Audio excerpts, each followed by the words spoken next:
South Africa's apex maritime institute, SAIMI.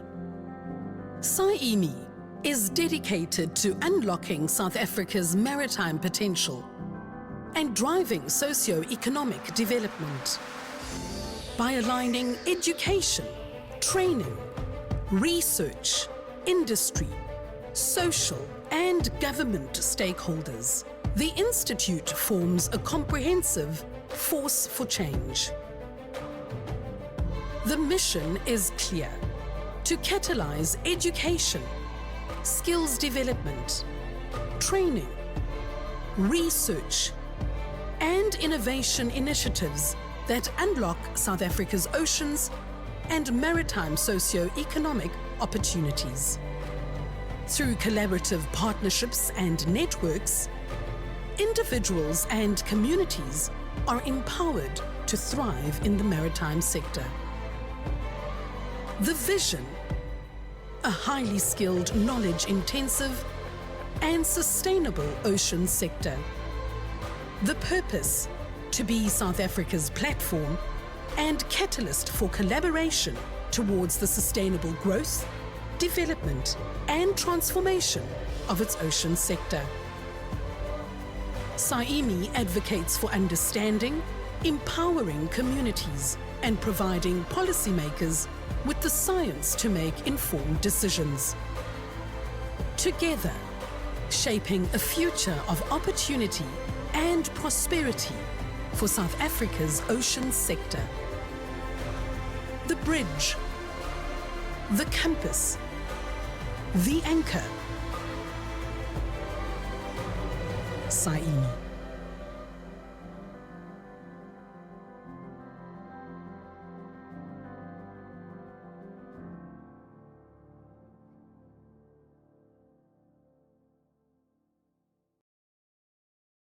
In my experience, I would say that art has incredible potential to contribute to well-being for people of all abilities, ages, skill levels. Art has the power to enable you to experience complex emotions, whether you're viewing art or making art. It also has wonderful power for bringing people together and processing thoughts, feelings, and emotions that might otherwise be difficult to process.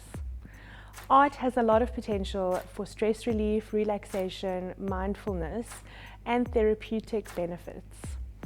In terms of raising awareness, art has incredible power for drawing attention to environmental, social, and cultural issues.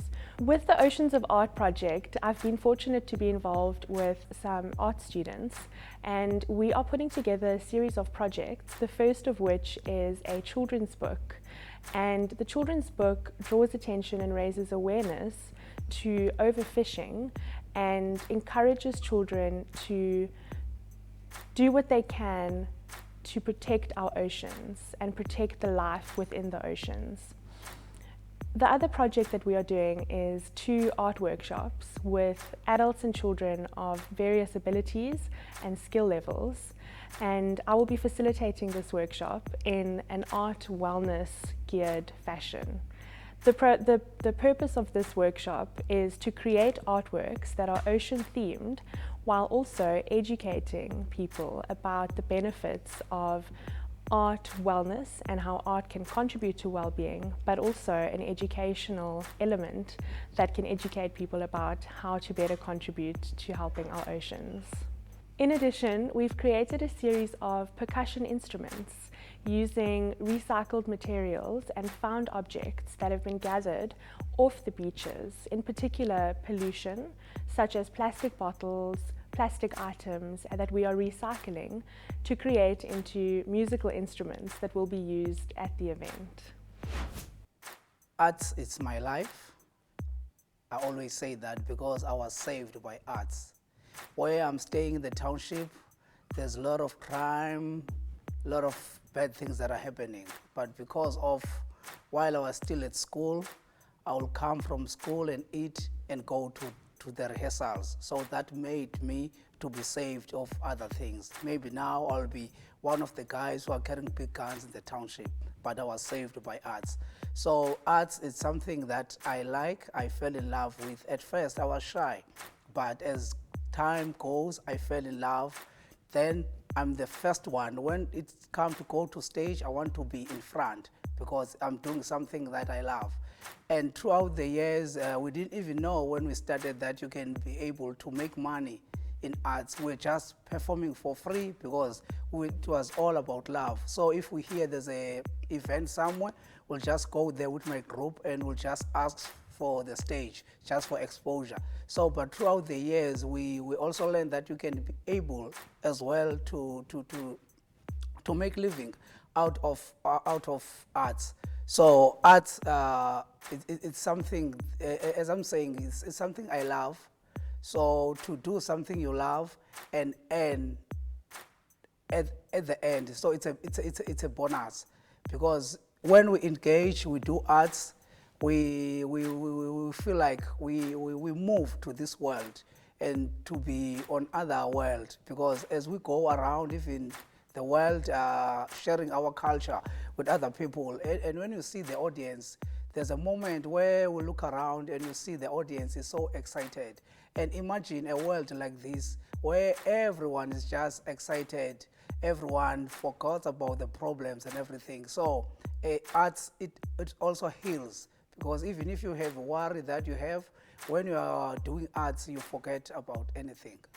When we were starting the arts, we'll always on Saturdays, I don't know why, but someone who was teaching us dance, he will always take us to the sea to do the rehearsal there. And I think that helped us, because when you are close to the sea, you will get the sea breeze, which is a fresh breeze. So everyone there, we are in free there.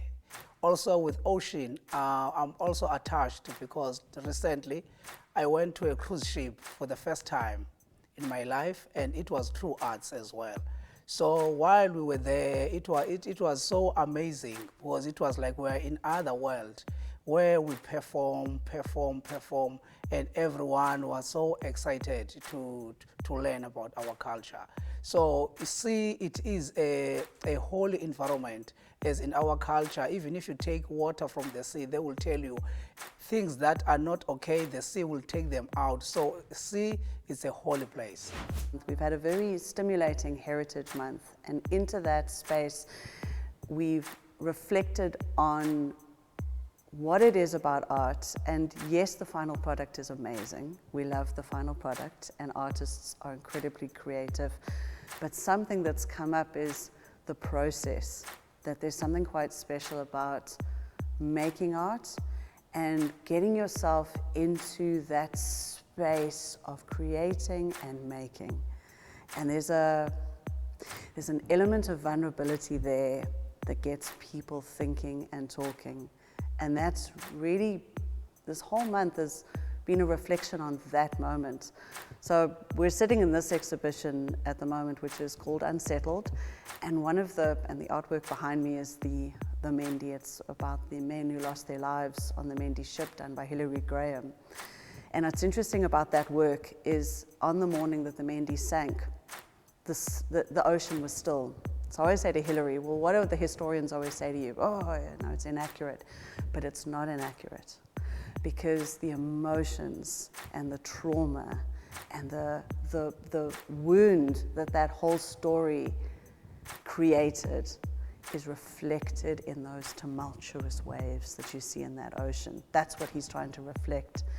And so in many ways, what we find in creativity is not about finite answers. It's not about being precise and accurate in one answer in one way. It's about bringing together different relationships we all have with the world, and finding a communal, and I say the word vulnerable, I love it, it's my new, but vulnerable space where we kind of have to make a mark. And through that, in a way, that's what you create, this kind of bubble of creativity, and in there, different conversations happen.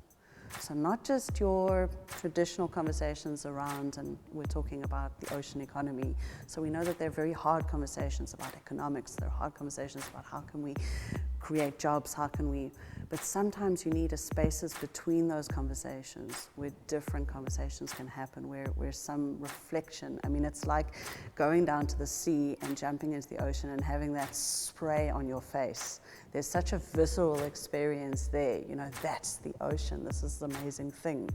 And so art and delving into that way of relating to information in the world, I think is critical. So that's sort of why we think artists and art thinking are valuable in these processes. Art to children is an outlet for them to express their creativity.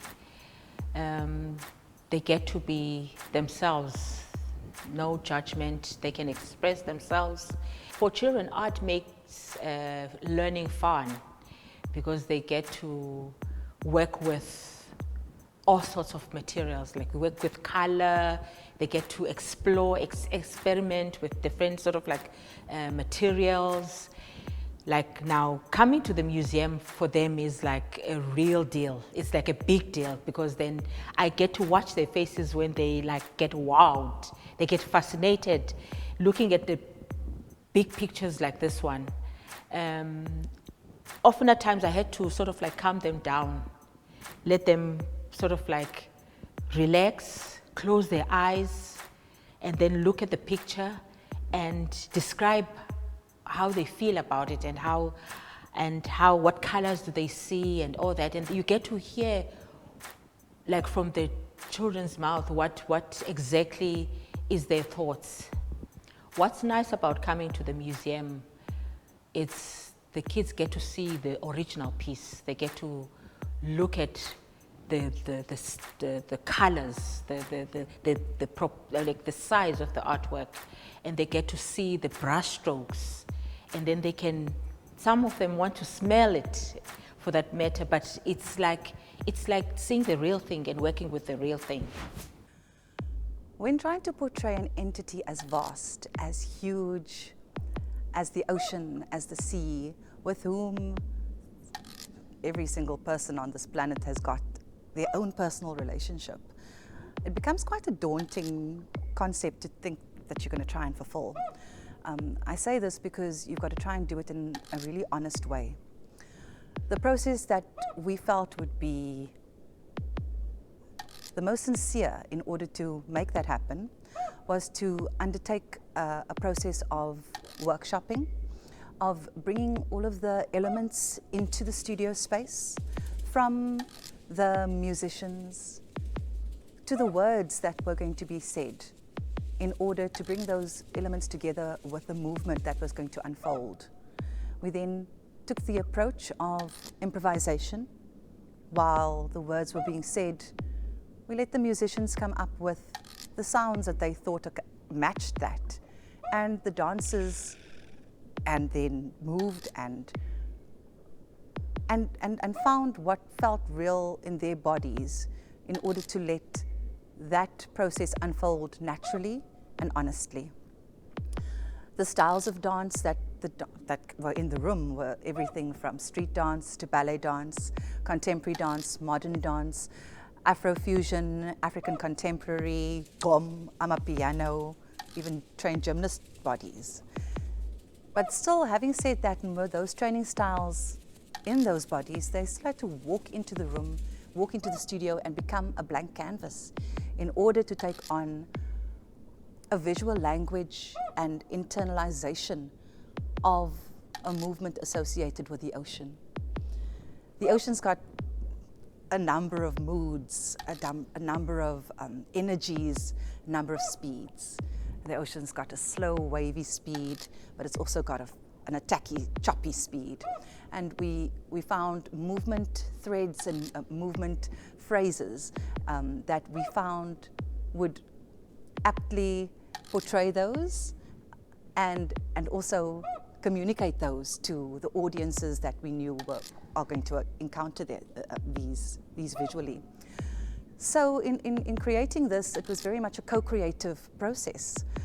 We realized that it couldn't be something that was pre-made or pre-manufactured. It needed to be an unfolding process. And we really hope that what has been put together and what has been allowed to unfold in the most beautiful way has been done justice in order to bring truth to an entity so special, and also for the role that the ocean plays in so many of our lives, and also the importance thereof, and for the awareness that has been tried to that we're trying to create through this project with Saimi.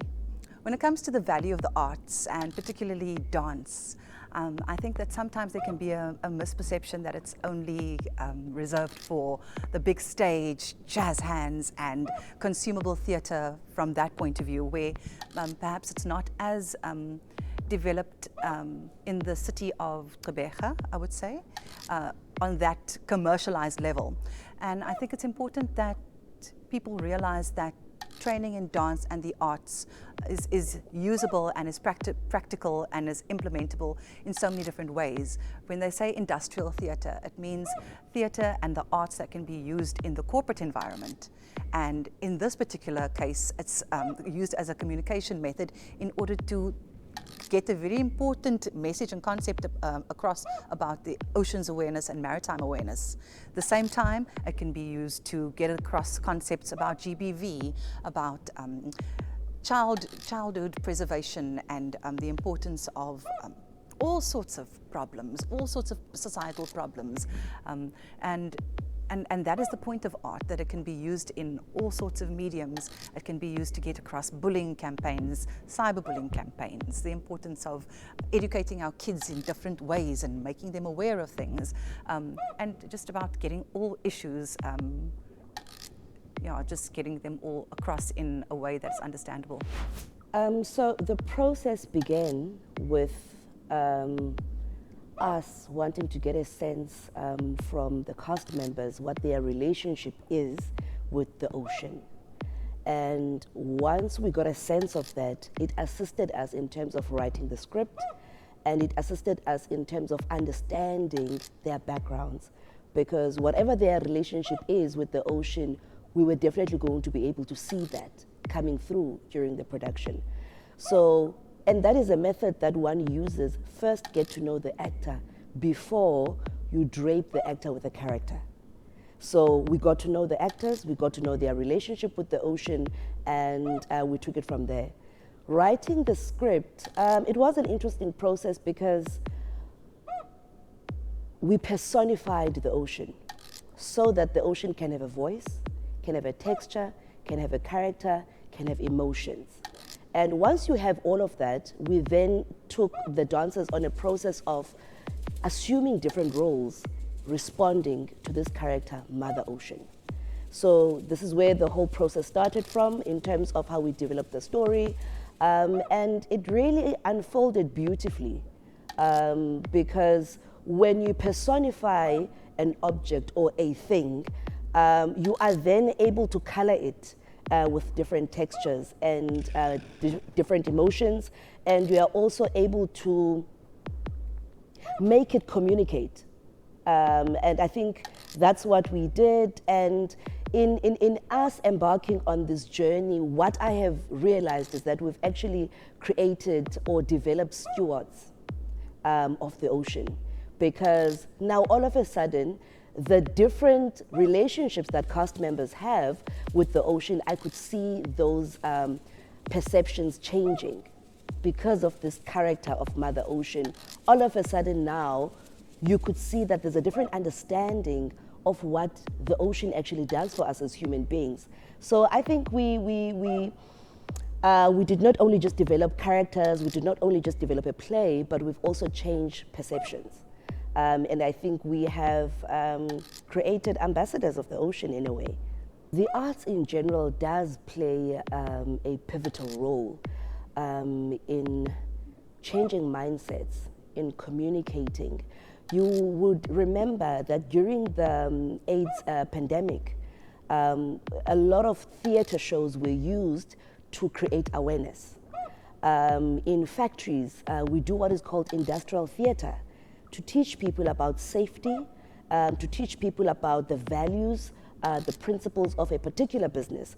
So there's something about the arts that does not only communicate messages, but it also taps into souls. It makes one listen with their hearts more than their ears. So the relationship between the arts, business, and various institutions is immense. It's needed, actually, because we are then able to communicate, we are able to change perceptions, we are able to entertain. And the beauty about the arts is that actually, whilst you are being taught something, you are being entertained in the process. And whilst a particular thing is being communicated with you, you also start interrogating it without you knowing. So if you are given a particular character that is being played in front of you, you start interrogating that character, and whilst doing that, you are actually developing a voice. So we are at the right time for various stakeholders to come together, to communicate various themes, to change perceptions using the medium of arts. And I think it's certainly something that we are grateful that Saimi is doing that. And also, I think the different mediums of arts that we have used in this particular project, it really does show that whether it's visual art, dance, theater, music, you name it, there's something that you can communicate using those mediums. The South African International Maritime Institute, with its acronym known as SAIMI, has embarked on an Oceans of Art project. This particular project allows different modes of visual, creative and performing arts to be used both as communication vehicles, but also to be used as developmental tools, getting the awareness of the ocean heritage, the ocean culture, getting awareness of marine and maritime life, and the total ecosystem that the ocean allows for us as human beings to enjoy, to work from, to work with, to research in, and to create wellness and other forms of enjoyment. We have specifically curated a season of productions on stage, curated music, bespokely scored for this particular series of productions. Using the visual arts through storytelling and illustrations, we were able to write stories for early learning readers from ages 5 to 10. And we've been able to write those in English, Afrikaans, isiXhosa, and isiZulu. The illustrations that have been created by students has also been an integral part in them learning to illustrate professionally for publication, both in print format and for digital distribution. Another initiative was walking on the beach and finding objects, cleaning the beach, but more importantly, creating instruments from those found objects. That then culminates in an installation that is both practical and will be used as part of the production as well, now known as the ocean percussion.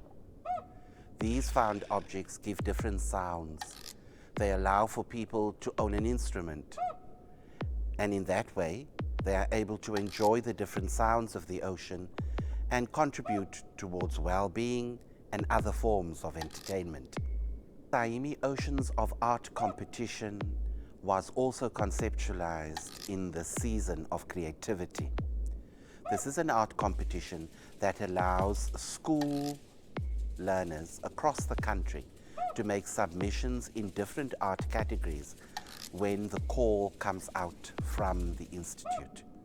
It is an opportunity for children to consider the ocean in a very creative way, get that down onto paper and exhibit that.